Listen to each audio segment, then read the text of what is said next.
All right, we are live for another episode of Real Estate Junkies Podcast, and today I have Kim Agemy.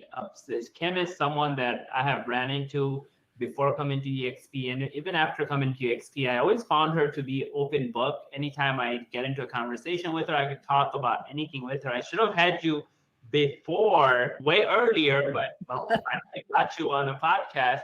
But Kim has been in business over 27, 28 years. You know, when it comes to experience in real estate, this is the definition. You're looking at it, right? Sold over $400 million in real estate. That's an old number, but go ahead. I wonder now, with her husband, Jim, you guys been in business and in Michigan for as many years as you have been in business, which is amazing. And, right now, Kim and Jim are building a real estate movement with EXP. Been in EXP for over 3 years now, partnered with Mark Z and Kurt. And I'm excited to have you on the podcast to share your journey. So tell us, let's go back in time, 27 years ago, right? Before the internet and computers. Yes. Completely different industry. Yeah, I was that like, well, what got you guys, 27 years ago, decide to do real estate? What got you into real estate to start with? Well, it would probably be a surprising answer. Jim wasn't necessarily in real estate then, but to be honest with you, I actually, I was moving to, I met Jim, and I'm from Louisville, Kentucky. And I put myself through college, first one in my family to go to college, did not know what I wanted to do. And I ended up with a business management degree, and I still didn't know what I wanted to do. And then I met Jim, and actually we were moving to Michigan, and I actually had to apply for jobs, and I had to figure out what I wanted to do. And it just so happened to be that my sister-in-law, Laura Weiss, was working for Pulte Homes. And so I applied for the job and I got it. And that's really what got me into real estate. So I didn't wake up one day and say, hey, I want to be and be in real estate. So like it's a pattern with everyone. Nobody plans to get into real estate, but end up in real estate somehow and end up being successful too, right? Yes. And, they gave me a good foundation. So I worked for Pulte, and then I took that. What Pulte did is they taught me great sales skills. They taught me how to build a home. They taught me the construction of a home, how to find hidden values. And I really, when I was able to build out an entire community full of families, I could walk down the street. I knew everybody. I knew their moms, their dogs, their grandmas, everybody in the community. So I really enjoyed that piece of it. And I left Pulte and I worked for some other builders, but I took over. It was kind of fun when I left Pulte because I was living in Lansing, driving up to Grand Rapids to work for Pulte 5 days a week. And then, it just got to be a lot. And so I started working for a different builder that was more local. A smaller builder, what was great is I worked 4 days a week, made more than six figures, did really well. I took over a neighborhood that was not doing great, sold it out. They bought phase 2, sold that out, and they didn't have more land for me. So one of the things with new construction, I enjoyed it, but along that path, I had my so we had 3 kids at that. But the neighborhood was 10 minutes from my house. Like I said, 4 days a week. They closed on holiday weekends, which was phenomenal. They gave me products, but they didn't have more land for me. So I switched to another builder that was on the other side of the big street, and I sold out that neighborhood. So I was only 10 minutes from home. And but I had to work on their schedule, right? So, I was always going to be dependent on the land that they had, the floor plans they built, what was the price point. And Yeah. Exactly. And I had to show up every weekend, whether I had a client or not, which as having my family, I'm like, I don't want every single weekend. I never had I never had the ability to go and do things. So as my kids got older, that was one of my struggles, that even though I did really well, I didn't want that to be controlled. So life changed. So we were going from Brighton to the east side. So and people don't always realize, so our oldest, Cody, is technically my stepson but he was one when we got married. So he just was getting to be 8 years old. We had to move to the other side of town because it was too hard with 3 kids to be able to be there. Jim wanted to coach him. We wanted to be there for school. So that's the reason we moved to the east side. But moving to the east side, I knew nobody. My family was out of state. Jim's on the west side. I had 3 kids. They were all young. And so that middle part of my career, actually, it wasn't as significant as it is now or when I started out, because I wanted to be there with my family. Yeah. I wanted to be able to be there with my kids. And one of the things I know now that I would like to tell people is, yes, I didn't have an iPhone. We didn't have the internet. We couldn't do online marketing. And so I know now what I want to do to help agents to say, you can be a mom and still do real estate. And I wish I had the tools, the resources, the technology, and somebody showing me how to do it. Yeah. Because there was nobody. I mean, I built a business. I started doing leases, literally doing leases. I didn't know what I was doing. There was one person that I knew that was in real estate, and I didn't move my license, but I went to his office and he pretty much handed me this book and said, call these people. He didn't really give me scripts. He didn't tell me what to do. And I was like, this is dumb. I'm not doing this. And that's when my daughter started kindergarten. So I actually wanted to start doing more real estate, but I never did join a big brokerage or a franchise or anything. I don't know why. I had my broker license. So I started my own brokerage and I'm like, I'm just going to figure it out. And how long ago was that? I started that in 2001. Yeah. So when we moved from Brighton out to the east side, and I was no longer working for a builder, I started my own brokerage. Okay. Like, I'm just going to figure this out. And quite honestly, I was figuring out by myself, which was not as fun, much harder, took a lot longer. I realize that now. Yeah. But at the time, I'm just taking care of my family. And I literally, my leases turned into purchases and I started billing that way. So when anybody tells me I don't have the sphere, so what? If you want to make it happen, you can make it happen. That's what I had to do. Yeah. And so that was a point where I think a big point where I made mistakes. I messed things up. I was that agent that didn't include an FHA addendum, and they said, "Where's the FHA addendum?" I'm like, "The heck is that? I don't know." And so I didn't know. I didn't know what I didn't know. But guess what? After that, I never forgot it and I never missed it again. But those were a lot of the things that were tough. I think I see so many agents struggle because they don't have anybody showing them what to do or how to do it. So I literally did start with leases, or maybe that doesn't sound fun, but it was at least something. So they were quick hits in that. And then it eventually, one of my first leases, I laughed because from one of those leases, I've had 10 purchases and I'm still in touch with that family and still help them all the time. And they'll have in the next couple of years have another sell. So that's amazing. And of course the industry was not like, especially like EXT in the last decade has like shifted, and now it's more and more like last 3, 4, 5 years is becoming more common, like, collaboration and helping each other and training being available from, like, right now, if there is a brokerage out there that doesn't provide training and coaching at the level that is available today, you're not going to last in them. Nobody's going to go to you for what, right? So it was a difficult market when you started, because traditional brokerage back then was all competition. Even your broker probably was your competition, right?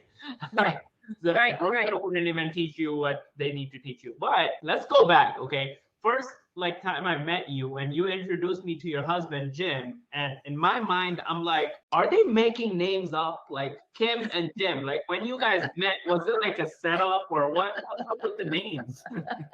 Yeah, what are the chances of that? I'm like, and so I'm like, Jim and Kim, we rhyme. You can't forget it. Literally JK. Just kidding. That is funny. That's a good one. 27 years, 28 years, and market has 95. Even we have had like this peak in the 2001 when you started the brokerage, 2007, 8, 9, all the way up to 14. It wasn't the same market. So what, like anyone in your shoes be like, oh, I had my run, right? Like I made some money. Let's try something else. Or let's start another business. What kept you motivating to stay in the industry? Well, as my kids started to get older, right? So I was doing real estate, and my kids, all three of my kids played college sports. So we would travel. We were in Chicago and Atlanta and that. And so Jim had a background, and he was a VP of for sales and marketing for a national builder, and he had some background, not initially, but he did some of that, and then he had some other things that he did, investments in that. And so he wasn't doing traditional real estate like I was, but I could. When I traveled, I'm signing purchase agreements on the volleyball sideline, and then Jim could show if I needed him to. But what I will say is, as my kids got older, I knew I wanted to. I'm at a point where, okay, yes, I had a college degree. Yes, I had some success in my career, but I never was in the corporate world. So I'm like, what am I going to do? And as my kids got older, I'm like, well, real estate, I still was passionate about real estate. But I did come to the point to say, okay, I need to know how to get to that next level. And so that's the point I was at. So how do I get to the next level? Like, I want to do more business, but I'm figuring out by myself. And funny story, how I met Kurt Shewell, and I won't tell the whole story just because it takes long, but he was in a situation where I actually helped him buy a home. Right. Yes. And Kurt's realtor. Even bigger shark than Kurt. Good to know. He had a life. He had a daughter that passed from cancer, and so it was just a situation. And I was able to help him buy a home, and so I met him that way. And we kept in touch and what have you, and not really. But then he popped back up in my life and said, Kim, and he presented this opportunity with a smaller boutique brokerage. And actually, I joined there because I was at that point. My kids are driving. They don't need me the same. I want to pick up my career. Like, maybe they're going to teach me something I don't. So I joined there. And I will say I liked the people. The people were great. I enjoyed them in that. But what I quickly came to discover is that I was one of their top producers. And what I quickly discovered is that there wasn't anybody there at a level that was going to teach me something I didn't know. They didn't actually increase my business. Again, the people were great, but I just started looking, going, okay, they're not giving me anything I don't already know. They're not going, here's the steps. They brought in a new broker, and he was supposed to give the secret sauce. And I'm like, okay, ready for the secret sauce. There was a flipping secret sauce, right? It's about doing the things. Like, you do need a plan, and you do need to do, but it comes down to what your daily habits are. So they actually needed me to step in as the broker at one point. I did that. But I still had to ask myself, what's going to be different in 1, 3, or 5 years? I could keep 100% because you have 100% of the cost, but I was there. They were giving me a salary. I'd want a car. I had a different split, but ultimately they still weren't giving me what I was looking for, getting to that next level. Yeah. So that's when I knew Kurt and Mark Z were planning to go to EXP. And that I know that EXP. Hold on. I gotta dissect more before we get into EXP. So how have you, up to that point? So this was what, like, EXP was 2017, 18, 19 for you? 20. I just hit my 3-year. Okay, so up until 20, from 95. How have you seen, like, we know how it has evolved, right? I need your perspective of the significant changes that the industry been through, right? The computer wasn't there when you started. Right. The internet wasn't there when you started. No. The smartphone wasn't there when you started. Social media wasn't there when you started. Marketing, all the marketing stuff that we do now wasn't how did it impact? Because this is the conversation I want to end this whole conversation with. Yeah. How did that change make the opportunities that was back then versus opportunities now? Like, what was that evolution like for you? How did you see that? It was huge. I mean, whether you like it or not, technology is changing every industry. Every single industry, right? And, we talk about the fact that the cloud-based companies are coming along, and technology, we talk about the fact that look at Airbnbs impacting the hotel industry. And they don't own anything. They own the technology. They don't own the buildings. They own the people. They're connecting. They own nothing. Just They own that. They've been type. That's what they own. It's right here, keyboard. Right. It's the technology. It's what does Amazon own? They own nothing. It's the technology. Uber, it's the technology. They don't have the driver. They don't have the cars. None of it. Every single industry, the technology is changing. It's changing the industry. And so when you look at whether you like it or not, and I don't care how great my clients are and how much they love me, they're still going to the phone and looking online. I can send them every home in the universe. It doesn't matter. They're going to search online. Yeah. They have so much more information. It used to be that we control the information. We don't control the information anymore, right? And so because they can find so much at their fingertips, it's very important that you still bring value.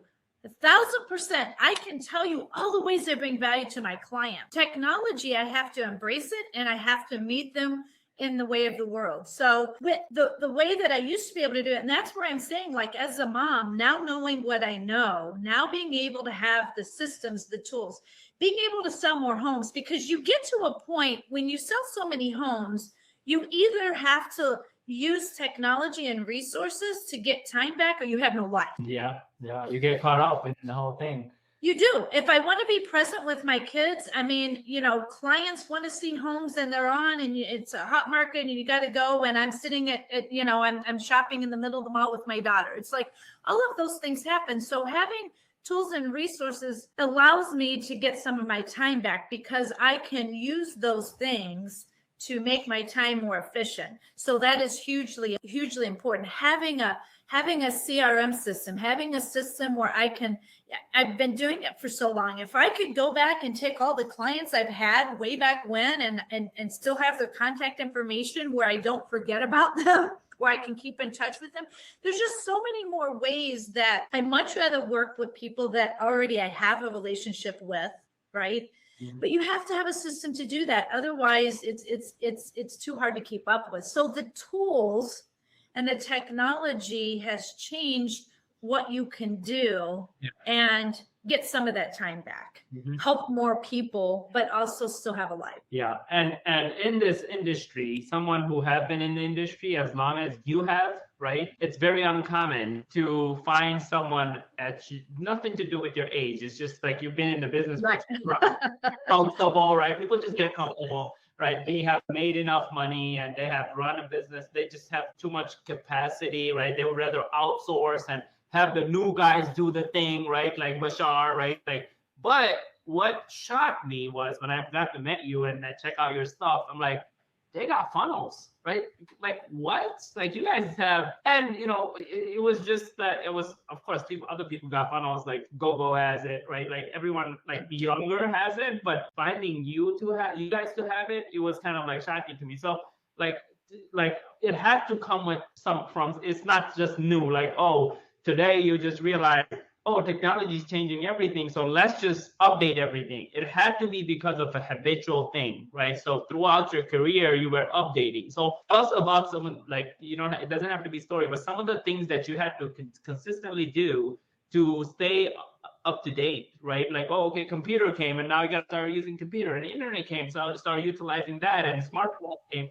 What were some significant changes you had to make over the years? Well, and honestly, I wasn't even fully utilizing social media before I came to EXP, and that was 3 years ago, right? Yeah. That's not that long ago, but some of that has to do with who you surround yourself, right? And always learning, because I can't be an expert at everything.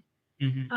So what I have to do is know what I'm good at, and then also put myself in rooms with people that are doing it, because when I was working to figure it out on my own, could I figure things out on my own? Yeah, but it's going to take me longer to get there. I make mistakes. It's not near as much fun and you're right, the collaboration. So when I decided, Jim was ready before me when the EXP opportunity was presented, and because it was comfortable, you had to make change, you had to do this, and people, we got to get new cards. Well, are you serious? If it's your business, How hard is it to get in your car in a few minutes? So, but it was all of those things because I was a mom. I was taking care of my kids. They were graduating and sports. And I let busy get in the way instead of understanding the opportunity. And I don't think that there's a way to explain how much the best business decision I've ever made in all of my 27 years, all of the years, the best business decision of all of my years. I need to, okay, if you have it recorded, I'm going to play it on the ad. Best business decision. I'm like on top of the mountaintop and like tell people like 27 years in business. And she says that's the best decision she ever. And it's evident, right? Like I see you on social media more than I see myself. I think I do a lot, but you are on the trendy part. I don't like do the trends. Like you do the trends like reels. Like, how do you figure that stuff out? Well, I can say something really intelligent and worthwhile, and a couple people like it. I do some trending stuff with somebody eating a grilled cheese that makes no sense, and everybody loves that. Woo! That's the fun part. But the reason I say that, and I did not, even though I saw there's the foundation and they're the engine to my business. But part of that engine that is on top of the engine, that it's the structure and the engine that makes a difference in the business, but it's also me connecting with the people in there. You've got to engage. You've got to make those connections. You've got to make the effort. There were rooms that I saw I wanted to get into. So when I joined EXP and I was at this level, I mean, quite honestly, I've reached levels that it wasn't even my go initially. And then you get there and you're like, well, wait a minute. There's more. There's another door. I can go more. Why can't I go more? Right. And it is a different conversation when you're around the people that are at a certain level. Yeah. What they're talking about, what they're sharing. So me and you, we don't technically financially benefit from talking and helping each other. Now we benefit because we're both stock owners and we share in revenue.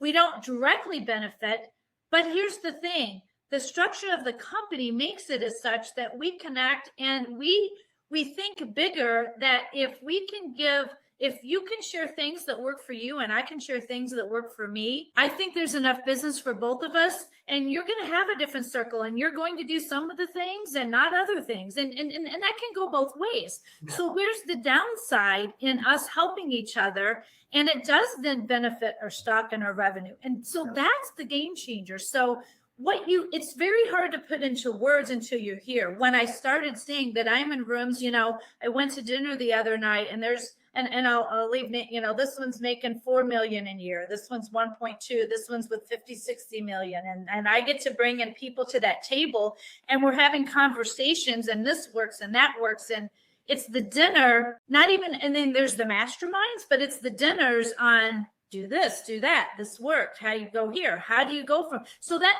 piece I was looking for, how do I scale from here to here? For some agents, it's how do I just sell one a month, and then they're like, okay, well then how do I sell 2 a month? And maybe your desire is not that. I have agents at all different levels, but I can meet you at where you want to go. Yeah. And frankly, I'm still even able to help people. They could be at a higher level. They could be at a higher production level, but helping them with the system. So some of the masterminds in the rooms I've gotten in, it's that technology piece. Yeah. Well, when I collaborate every Wednesday with Fast Forward Movement Generals, right, they're talking about here's how we do our team. This one uses that one uses that. The only way to scale is to use the systems. It's the only way possible, right? That's how you can also get back freedom. But when I get to pick the brains of people that they're selling 1,000 homes a year, that have teams in 3 different states, and they're selling $1 billion in real estate a year. If they can tell me, well, this worked, this didn't. I like this, I don't like that. These two, I hear these 3 systems, they all do the same, and they all have different opinions. Well, I like this one, I like this one. So if you can collaborate and then you can make your own decisions to implement, that's the game changer. Yeah. Yeah. Without all of that, that's why it's the best business decision. Without all of those pieces, I would be Kim at home figuring out by myself and not knowing the technology. And then also the technology given to me. EXP. Oh, you would be Kim sitting at home figuring it out all by yourself. Oh, and by the way, you get to keep 100% of your money, right? But that 100% of the money is the reason why you would is here. Yeah.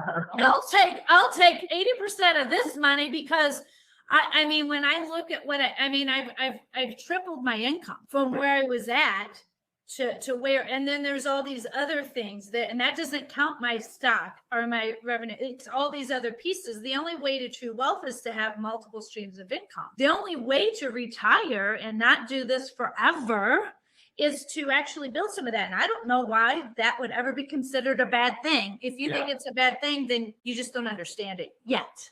Yeah. You just paid business. Yeah. So what you just said about like the whole collaboration, the conversation is different, right? Like, okay, first you were worried about like, okay, selling, let's just say someone's worried about selling one house a month and they figure that out because someone shared the idea with them. They get to 2 houses a month. And once they get to 2 houses a month, they figure out like, oh, 10 is possible. How do I get there? And they figured that out and like, oh, okay, the other person next to the dinner that I went to, they're selling 150 a month. Like, how do I get that, right? So all of that is open book in this environment, right? And the opportunity, and of course, you have to go there, right? Like if I missed out on the summit, right? Yeah. You have to be engaged. You have to go there. You have to take the effort. And then you learn, like, look, knowledge is not power. Knowledge is power thing you do. It should be not implemented. Knowledge is power, right? Well, if you know, so here's what my event is: knowledge is power. Action brings success. Yes. It's the action brings success that is key, because you can go to a million things and get the knowledge, but if you don't implement anything, it's pointless. Exactly. So you do have to put that. Yeah. Yeah. The most common thing I see among the people in those rooms is they're action takers. They don't wait till they got it figured out. It's not perfect. They do make mistakes, but they take action, and they take massive action. And that's how they have massive success. If you pay everything safe, well, that's what you're going to get. Yeah. Yeah. Right. Yeah. And the whole concept of the collaboration here is that, look, I went to the EXP Con. I network with agents that are not in my downline, not in my upline, not in my sideline. I don't even know who they are. And nobody was worried about like, okay, whose upline are you in? Like, before we even like share information, it's just sharing information. The way I look at it is the reason why I get in your podcast, highlight you. There might be an agent in my network that sees your success and be like, I want to talk to Kim. Look, end of the day, or so, vice versa, right? Like, oh, okay, younger, someone in your network thinks like, oh, Saeed's younger and I matched with him, right? I'm going to go talk to him. But end of the day, guess what? Both of us promoting EXP and talking about EXP and the benefits of EXP benefits both of us. It might not be cash money right now, right? But the higher the stock prices goes, my balance is just multiplying, right? So absolutely, bigger the better. Like if I could help you recruit and attract 100 more people, I don't get nothing on my monthly revenue share, but the company gets bigger, profitability goes higher, the stock prices goes bigger. And this concept is revolution. It's a real estate revolution. The industry is, and it's already being copied, right? Real brokerage and right. Yeah, and they try copying it, but what people don't realize is that, and that's a form of flattery, right? They're copying it because they know that it works, but their problem is they try changing little tweaks to it, and if you really balance it out, it's not actually better. Yeah. And there's a lot of there are reasons you have to really understand it. The funny thing is that boutique brokerage, he could have had the opportunity to do EXP and he would have been one of the first in Michigan, but he didn't do it because his ego let him believe that he could do it better. So he was trying to mimic, but he tried to mimic the EXP without giving the agents more money, right? Because he tried. I think I know what you're talking about. Without mentioning name, they're actually literally doing what EXP does right now. Well, they keep trying to copy. Yeah. But the reason why EXP is exploding is because the agent is centric. Glenn Sanford's like, I don't need all the money. I'll take, what did Henry Ford say? 1% of 100 people effort is better than 100% of one person's effort. Glenn Sanford sees that. And so what he says is, I will attract the bigger agents if I let them win, if I let them succeed, if I let them make money. That's why you have the big players joining. And on the revenue share piece, what I love is EXP committed to 10%, 80-20 split. 20% goes to EXP. 10% of that is committed to going back to agents to help the company grow. So there are months in my revenue share check that you'll see little bumps where technically I would have gotten this amount, but because it's 50%, I have little bumps and I got a little bit more. So when we do help each other attract, when we do help each other, we're still winning in a lot of different ways. You know, this podcast, me and you picking a brain, you're asking me questions about, you know, you do your events, this and that. Well, if I can share something that is helpful, I can also, again, benefit from things that I have from you, because we don't do things exactly. There's a lot of ways to build real estate, but if we can help each other in those little ways, that's where everything changes. We're all moving in the same direction. And it's just, I get a little bit excited and passionate about it because I truly wholeheartedly believe that, and the technology, right? So one of the things at Summit, and I don't know if you realize this yet, and I am getting ready to do a post, like I started it before, I didn't get to finish it. But that global MLS we've been talking about coming online, well, guess what? They rolled it out for Icon agents. So this is woo-woo. So I actually, I've got the link, my agent profile. I can literally share a link for a national search. So, okay, I'm going to use my nice words. So when it comes to Zillow, you don't need to search Zillow anymore. But it ties them to me, so they can go and they can search. So, and one of the things about EXP is because we're a global brokerage and one brokerage, our brokers are in all the MLSs. So it's idiotic in our industry that you're limited to one MLS unless you pay for them all. It makes no sense. I never get the whole state. No, I can have the whole country. I got my link right here. Watch out, Facebook. It's coming in a few minutes. You can go and search the national search, and it will be global. They'll be adding on countries. Where now we'll go head to head. And guess what? When we have the agent count, when we have all the listings, we don't have to share with Zillow, right? Yeah. So people will go where the information is. And so those are the tech, you know, we just brought on Luna, which is our first AI, the ChatGPT in our workplace. So we're ahead of the game with technology. So I need somebody, I'm selling real estate, but I need that partner, Glenn Sanford. Do the research and find what's the, yeah. He goes and figures it out for us and then goes, here you go. And he hands it to me on a silver platter. So I don't have to figure it out, but I get to take advantage of it. And it just allows me to help my clients. So one of the things as when we hit markets, like when we hit markets where there's low inventory, right? This national, what this does, and I don't know if agents understand this, we have such an easy referral. So I was testing it out.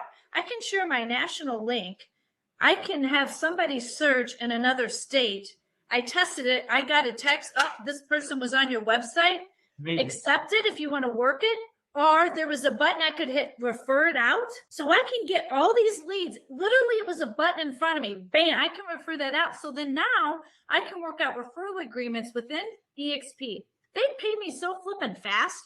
I have a closing. It's in my account. So it's in their account the same day, no later than the next day. It's crazy.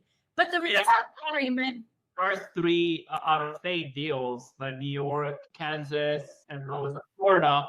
For the first time, I felt like I'm a Superman. Like, I felt like, what? I didn't even do nothing. I didn't literally do nothing. I literally didn't do anything. All I did was search who is a good agent in that area, make the connection, forget about it, and the money came in the bank, right?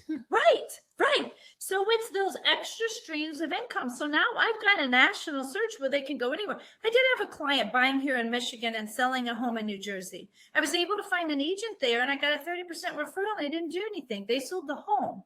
But I was able to find a good agent for my client. I did call, I did interview. They sold the home. Bam, shows up in my account 30%. So that's where, as agents, they were doing certifications at the summit where you can get reload certification, express offers. You can get, they have their military program, affinity program. So EXP's building this relationship with these companies where then they're doing that work for us. And then they're going, here's leads. Yeah. The certification is free. It's only your time. So for agents that are struggling, how do I get that next level? How do I get more buckets, more leads coming in different ways? You're not paying for it up front. There might be a referral fee, but you're only paying it if you close the deal. Yeah. Right. Yeah. And so there's just so many possibilities that they deliver to us that it's exciting. So the technology, they said when we were there, you're either going to be an agent that uses the ChatGPT and the AI, or you're going to be an agent that works for somebody that does. Right. That's funny. So see where most agents go wrong, and it's only been a year. It's just became a year actually for me in EXP. And I haven't even tried recruiting stuff and all that, or I'm focused on my business. And the more conversations I have about EXP with people is they just look at it, oh, it's just another brokerage, right?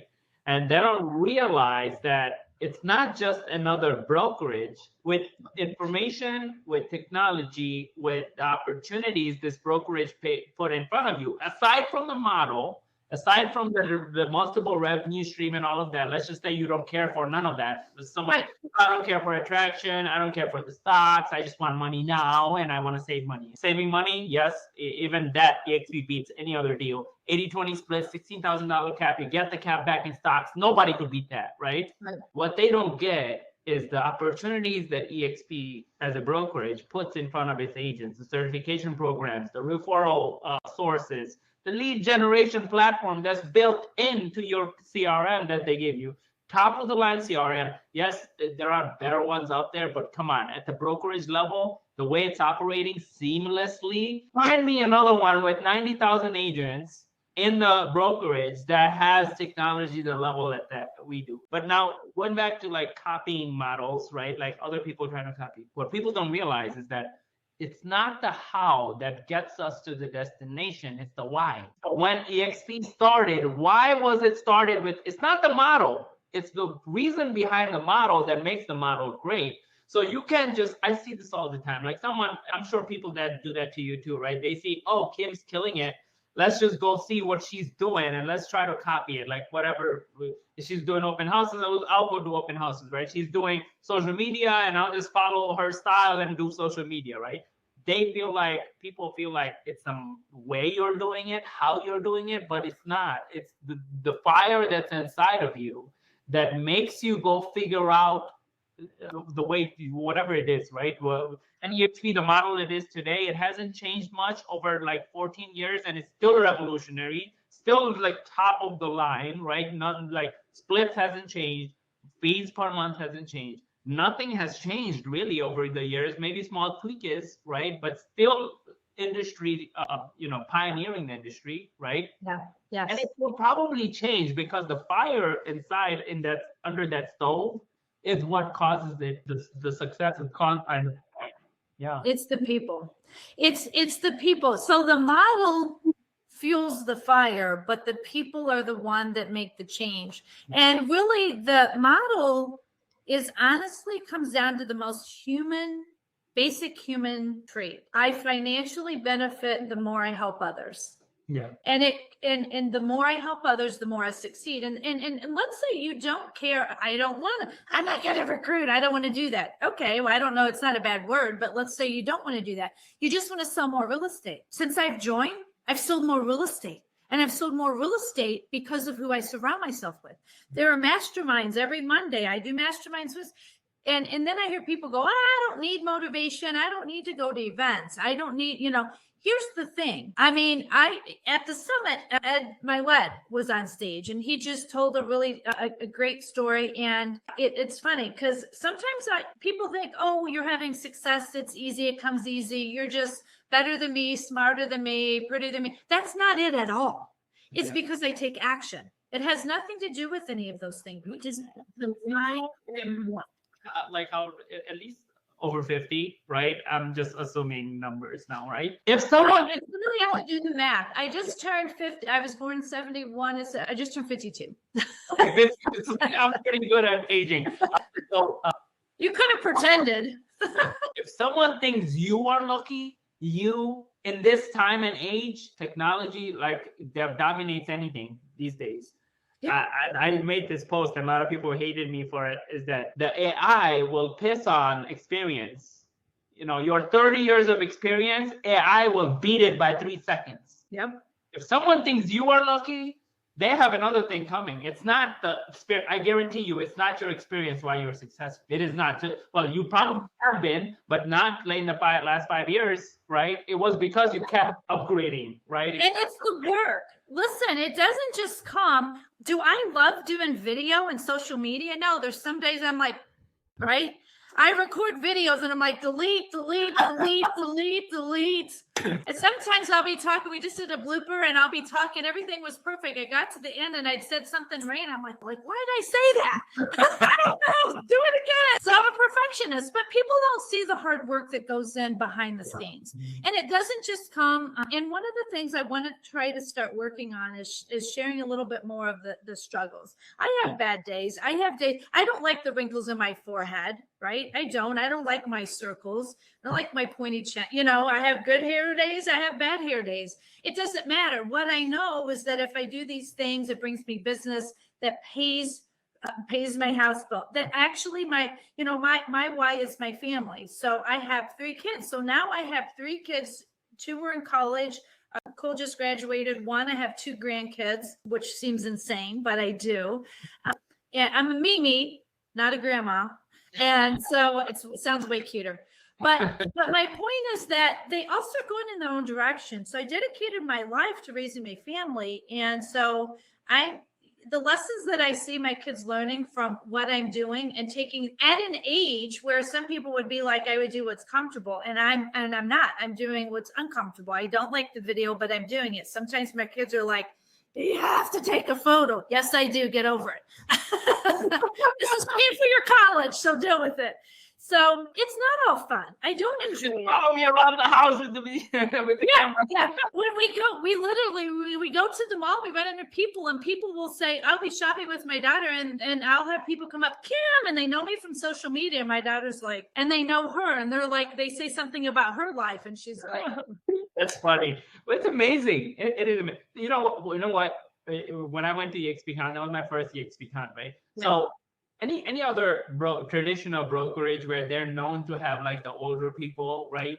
The B word, right? The B word brokerage. So when you go in there, right, like you automatically your energy just dies, right? It has nothing to do with old people. It's just that they haven't upgraded, right? But when I went to EXPCon, there were old people. Come on, like there were people like you and people like me. People like me just call me old. What's wrong with you? Look, I'm just young. You gotta forgive me. You're supposed to say older than me. And look, people, I was just called old by someone yesterday. Yeah. And I'm like, I'm 33 years old. Right. I'm not old. Like, stop there. And he was 18 years old, so he called me old. Yeah. So I'm like, I gotta start getting used to now that. I'm talking with agents that are younger than my kids. I'm like, no, but when I went in, right, to the conference, the energy level among the young and the old and like the generations, the fact that me and you, like, I got so much more to talk about. I just went through only 3 questions. We spent 45 minutes, right? Right. It has never happened to me before. I'm being in another brokerage. Like automatically I'll be like, I don't know what else to talk about. Like I haven't even tried, So we get it. Like most people are starting to get it now, like the technology thing, the social media, right? But from your perspective, what would you say a real estate agent would have to start learning, right? Social media and like something specific, right? To make sure that they're up to date and they're contributing to their long-term success, right? What do they need to? What do agents that are listening, what do they need to start getting on right now before it's maybe too late, right? Everyone gets that, like, oh, technology, I didn't figure out the CRM and I didn't figure out. What's specific? Yeah. What would you say? What I would say is, I think what I see, and I have so many conversations with agents because I have grown my business and I've brought agents on to partner with me, and I see consistently you need a plan. So even though the technology, you still need a basic plan. You need 3 to 5 lead sources. Where's your business coming from? You need to identify those 3 to 5 lead sources. Is one of them social media? Is one of them cold calling? Is one of them your sphere? Like, what are they? You have to be specific, right? And then when you write those down, what are you going to do? So what's your yearly goal? So we do a business plan. My goals could be different than your goals, but you have to know what that plan is, because otherwise your goal's just a dream without a plan. So know the plan. Know what your sources are, break it down to what you have to do each month, each week, and each day. Because if I know I have to do 10 things today and I know what they are, I can do them. I think so many agents flow through and they don't know what they are. So they do random stuff and they're busy and they don't actually do revenue generating stuff. So you need a plan, you need to take action, you need to have consistency. Now, I'm going to say the ChatGPT, don't be afraid of it. What you have to do is recognize from the summit, we had different meetings on that, right? And what it does is it actually helps make you more efficient. So you still have to be your genuine self. Don't be afraid to be yourself, right? No. You'll attract the people you want to work with anyway. So be your authentic self and work with people you enjoy working with. But the ChatGPT, you need to understand the technology. You need a CRM system specifically. Like my system helps me organize. So when I start my day it's easy to be busy, but if I have my CRM system that tells me what I need to do today, you need to talk to this person's looking, you have a follow-up call, this person closed a year ago, it helps me organize so that I can be more efficient with my time. So that technology piece is huge. And then it allows me to keep in front of, you're so lucky now with social media. I can keep in touch with some of my clients. I connect with them and I'm like, oh, it's their birthday. Oh, it's this. That gives me a great way to touch them. And something scary. They had a baby, right? And so, maybe I haven't talked to them, but now I know they have a baby. So I'm putting those in my notes in my CRM system. So you've got to have your plan. You've got to know. And you've got to say how much by when. How much am I doing by when? It's got to be measurable. If it's not measurable, if you go, I'm going to do social media, that's not measurable. Did you do it? Did you not? I'm going to do this many posts, this many days. This is what I'm going to do. At the end of the week, you measure it and see if you did it. And if you can keep doing that consistently, and here's the thing, don't make the goal so high that you're setting yourself up for failure. Because when you do that and then you see that you don't succeed, then you're disappointed in yourself. Then you beat yourself up, right? So it needs to be a stretch goal, but it needs to be reasonable. So do those goals. And then also learn. Canva's got some incredible information. If you use ChatGPT and Canva, you can put questions in there. What are the top 10 reasons buyers need to buy homes? And it's like, there you go. You tell me you can right? Not just one face. Yes. And so Brian Decker was at the UWM and I loved what he had to say. Phil Slinger, he was at the summit. I love what he had to say. No, it's working. Yeah. And so in taking those things and knowing those things are going to help me be more efficient, being able to stay in front of more people. And that's how I can grow my business. If you're not, for the people that think I'm doing well enough, I don't need to learn. Well, it's the wrong mindset. Then you'll be stuck at where you are. Mm-hmm. I am around people that are making $1 million a month and yet they still want to learn, right? They still want to be in those rooms. And so, do they have to work? Again, these circles, they go on. They could just live the easy life, but they choose to continue helping other people. Yeah. And so they're finding new ways. And then, like I said, the conversation's different. Then you're learning investments, you're learning this. And then I bring people along with the ride for me. Yeah. It's way more fun. What I heard you say is basically set a goal. Like you have to, I coach agents and they come to me and be like, I want to make $300,000. I'm like, wow, that's a great number. I didn't do that in my until my 7th year. What'd you do last year? Oh, I did like $40,000. Like, that is a big gap. Like I'm gonna have to change your identity, right? I'm gonna have to get a driver's license, wife, 2 kids. Yes. So that realistic goal, what I heard you say is that realistic goal. Decide on what you're gonna do, when you're gonna do it, and your 3 to 5 lead sources, and systemize it so you can consistently do it, right? Is that sort of okay? Now. And I, based on what you just said, I went to EXPCon, met Curtis Johnson for the first time, and he made a joke, and he was like, I'm going to throw a retirement party for the first time in the history of real estate industry. And we know he just recently went to a sabbatical, is away from everything. So Yeah. that's where you want to go. You don't want to keep making this $100,000 a year. For how long are you going to run that, rat hole or rat race, right?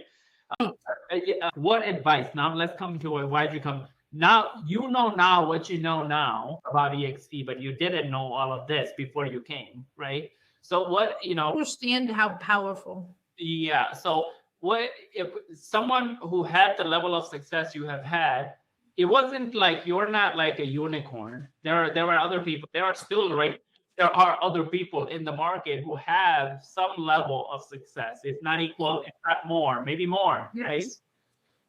What advice would you give brokers or even top producing agents who are very comfortable with don't want to make this move, right? Yeah. Like what were your reasons of moving over, of giving up a brokerage? Oh my God, you're gonna give up your control, right? Yeah. And you're gonna give up your baby and come to EXP. Are you like out of your mind, right? So we're not gonna say the stuff. But what advice would you give them? So so that brokerage, when I had my own brokerage and I was on my own, I had all the problems. I had everything to figure out, all the expenses and all the headaches. So now here, I can grow my family, and EXP does a lot of the headaches. So the broker, the compliance, the legality, all of those things goes off my plate. I don't have to worry about it. So I have an office. I'm the managing broker of my office, but I don't have any of those headaches. You can still keep your name brokered by EXP. Branding is important. You should be branding. I don't care what brokerage you're with. Your client chooses you because they know, like, and trust you. They do not care the sign. They don't care the brokerage. You build the relationship. Some people, brokerages like you to believe that, but it has nothing to do with the brokerage. It's all about you. If you're a top producer, here's the thing. Bashar Jani, right? He was a top producer. So he was a top producer in the entire state of Michigan. He was at 100% brokerage. Except 100% brokerage isn't 100% brokerage. You have this fee, you have that. I showed him. Brokerages are 0%. Growth. That's right. You don't see big producers at there. There's a reason for that, right? They could all, if it's all about keeping the 100% commission, then they would all be there, but they're not. And there's a reason for that. You need to understand why. So he was at 100% brokerage, and I showed him how if he did the exact same thing, he could make more money here. And he did. And then actually he increased his volume by having the tools and technology. So if you're a high producer, and it's not about, I didn't join because of the stock, but I've been given, in 2.5 years, I was given $48,000 worth of stock. I'll take it, just doing what I was doing. And that's only like the stock market is doing bad. So when it does good, probably like 150. I see that, but you're missing the point. It's not about the stock. It's about the fact that we have ownership. So the decisions we make on referrals and all that are different because we have ownership. That's only my icon. That's not the other stock that I've given. But for those top producers, even if it's not that, that's just icing on the cake. Doing exactly what I was doing before. It's just an addition. Woohoo, I'll take it, right? It's getting in circles. If you're a top producer, I still have conversations with people where they're still stuck. They don't know how to go. I'm doing this, but how do I go to here? How do you scale? And that piece of it, the systems and the scaling piece of it, is what you need. And you can go and pay. And I've talked to big producers that pay a boatload of money to go to Tom Ferry and go to these other places. They still have to come back and implement all by themselves. Yeah, he has groups in that, and I don't mean any disrespect. He's great, and there's a lot of highly successful people that started with him, and because of him, they had success in the industry. But my point is, they're still all by themselves. At EXP, one of my first coaches was Yes. And so he's doing something right, because when you're in rooms like this, almost everybody in the room had his coaching, right? So what he does works. But you can pay $5,000 a month for that. Or you can join EXP and get the collaboration and not pay for it and have people. And here's the difference. They literally open the playbook. You don't just go and they talk about, because when you go to events and you take all these notes and you come back and you're like, okay, I think I got everything I need. But when you go to implement, you're like, wait a minute. What was the gap here? And there was something here and I missed that. And I'm not quite sure. The difference is that the rooms that I'm in, we use Slack. There's all kinds of information in there where you can go and look up. Masterminds and Are incredible. So I might not need this information today, but then I get to this level, I can go back and search and go, oh my God, this is how they did it. And so being able to go, no, and hey, can you jump on a call with me? Because there's one hole in here I can't figure out, and I can get on with them, and then I can do it. So for a top producer, they're clearly driven. They usually don't like to stay at the same place. So how do you get there? Well, if you look around your office, you're limited by anybody at that next level, except I'm not limited because it's the best in the country, right? You're not limited by office or state. If you are a team leader, here's the thing, you want to build, or anybody that has a team, it's great. But the flaw with the team model is that really and truly, they want to teach you how to be on a team to succeed in their system only. They don't want to see you succeed beyond that, because then you leave them and they've wasted all this time, energy, and effort, and they have to train somebody else. Yeah. So EXP fixes that. So now we have a team. I have a team. I can teach the agents to be a full agent. And when they succeed, they can go off my team. They're still in my family. I still get revenue share, and I can help them build a team, and I win even more. So it fixes that. So for any point of that, I hope that answered that question. At any point along the way, it doesn't matter what level you're at. There's always another door. There's always another way. And so the model itself just makes sense for no matter what level you're at. Yeah. A day one agent, I got licensed today, and you can learn from icon agents. And the reason you learn from icon agents is because of the stock. So when people say it doesn't matter, here's why it matters. I get back some of my stock when I teach or coach. So a newly licensed agent can learn from icon agents. You could never at any brokerage learn from somebody that is an icon level without paying for it for free and get it on demand when you need to watch it 11 o'clock at night. Are you kidding me? So, I mean, it does matter for all of those reasons that I can't even, sum up in a couple of minutes. One podcast episode is not enough, folks. EXP is too big of a deal. But I have so many more questions, but we definitely have to bring you on another time, over time. But I do still have to ask you a few. So you did good on answering what advice you would give. Phenomenal, right? Where do you see the market going? I know you with your 27 years, and my opinion and your opinion would be like, where do you see this market is going? Here's the thing: everybody still needs a place to live in any market, and so in any market, I've lived through with all that time, lived through a lot of markets. And frankly, it doesn't scare me in the least, because what it does is it weeds out all the people that got their license because they thought it was easy.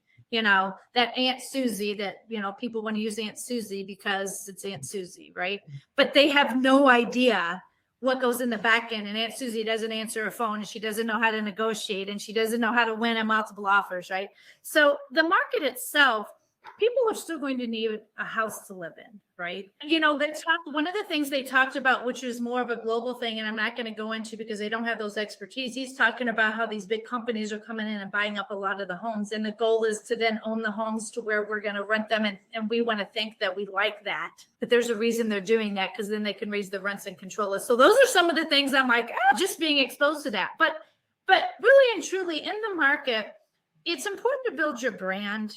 And people still need, in fact, they gave statistics on NAR, even though the technology have increased and people have, I can't throw the stats out, and I should know these stats, but even though the technology is there and they think they don't need an agent, the percentage of people using agents has actually increased. Yeah. Because too much data now. Now it's confusion. Before it was ignorance, right? Like, I don't know. Now it's like, which one do I know, right? Which one do I know? There's so much information. So as an agent, what you have to do is you still have to come down to those basic things. If you can keep down to your basic things and you talk with your circle, but you can't assume your family and friends are going to use you because of family and friends. You have to show your expertise and show them why they should use you, right? And so it's important to build your brand, share your knowledge, and show. You can't be afraid to put it out there. You have to be innovative.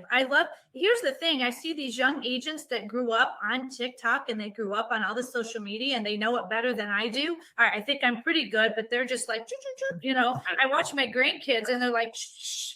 And so you have to stay up on that, but they don't have the expertise. But as soon as they get the experience and the expertise, they're going to pass you up because they know how to work that. So you've got to continually learn your industry. You've got to be an expert. You've got to show it. So no matter the market, people are still going to need a home to live in, right? You just need to show why you're different. Average person knows what 13, 16 agents, why should they choose you? So let them know you. And if you continue to build the relationships and you continue to show, there's a lot of different lending programs. What happens in a market is that when they're not busy with all the refinancing, the mortgage and banks come out with all these different creative programs, right? That can help people. So you need to share that information. So you just have to dive in, go all in, be an expert, and people still need a home to live in, and you can still, it's a great industry. You're helping people buy their home, the center of their life. So I think it's pretty cool. Yeah, for sure. And the way I look at the market is whether you are worried that you're a buyer, you're worried you're gonna this market's crazy, it's probably gonna crash, and I shouldn't buy right now. Real estate agents would do what? How long are you gonna buy the house for? Or is it 30 years? So in that case, it's irrelevant even if it crashes. Same thing with real estate agents being afraid, this market's hard, and how long are you going to do this for, right? You getting on my podcast, now I could say I got a 27-year experienced agent, a broker in my pocket. She's been in business for as long as people buy a house for, right? Right. I've been alive. Someone you sold the house, imagine someone you sold the house 30 years ago, if they didn't sell the house in 7 years like average people do, they're just about to pay out that house, right?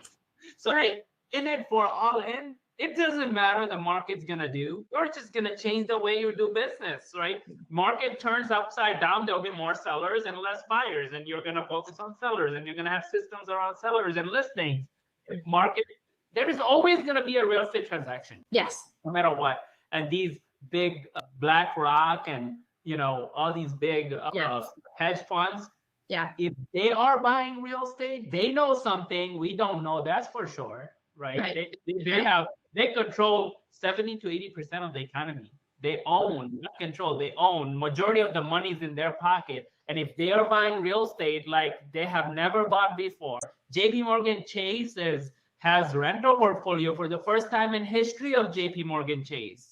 Yeah. What are they like the gambling? Like, hey, let's just gamble. Marketing, just gamble. No, they know stuff we don't know. That's for sure. And if they're buying, little guys gotta buy even faster than that, right? Absolutely. We need to make sure we buy, and they don't own all the houses, right? Yeah, exactly. Yeah. So you gotta watch your message, right? Be an expert. The reason people think I don't want to role play or script or that is that you need to. For the questions you're going to get like that on the market, then you need to know what your answer is and have a response so that you can be confident in your answer. That's it. For sure. Kim, it's been a pleasure. We're way over time. Yeah, we're way over time. Only Kurt Shewell went over 1 hour. You're the second person, but it's because I had 15 questions. I only went through 6. So I'll definitely get you back for sure. We'll make it more about something specific because you're doing these events every month again. When's the next one coming up? Yeah, so we have one coming up June 22nd. Okay. And so we're going to bring on, and I'm bringing on there from different brokerages, Colleen Leva and Jessica Billinger from Remax and KW, when they're just sharing how they use their passions, right? Mm-hmm. So things that they're passionate about, and they use that to build relationships, to build their business. These are two badass ladies that do it really well. And they're, I asked them, can you come and share? And they're happy to. So yeah, I'm excited about that. Yeah, Keller Williams would not bring an EXP agent to do that. No, they would not. They would not. Absolutely. So I've got a Remax and a KW agent, but I respect these ladies in the industry. And when I understand what EXP taught me is to think bigger on the collaboration. So now I don't box. We can't just continue to collaborate just EXP. We have to just drop if everyone's just hiding their behind the veil, we're gonna go bold. Drop the veil. We're not hiding nothing anymore. we're gonna just go out there and show people how to do it and how to achieve it at the level that we are achieving. Again, everyone, Kim Agemy, if you wanna not if you wanna have a conversation with her, you must wanna have a conversation with her. Reach out with her. She's on TikTok, right? She's on Instagram. She's on Facebook. You can reach out to her. Have a conversation with her, right? Even if you don't make the switch, right? Just have a conversation, and what she's about, what her passions are. You can see she's very passionate about real estate. And I usually ask this question to people like, are you a real estate junkie? Because the podcast called Real Estate Junkies. I'll just give you the title. You are a real estate junkie. Yes, I am, and I love it. And I appreciate you having me on and extending the invitation. It was fun. Thank you. Appreciate you. Thank you, guys. Thanks for that one person still listening in. and I love to the podcast dropping June 1st. Look out for it on Spotify, on Google Podcasts, on Apple Podcasts. We're gonna drop. My goal is before June 1st. I'm doing 3 more episodes. We're gonna drop 75 episodes all together. So there'll be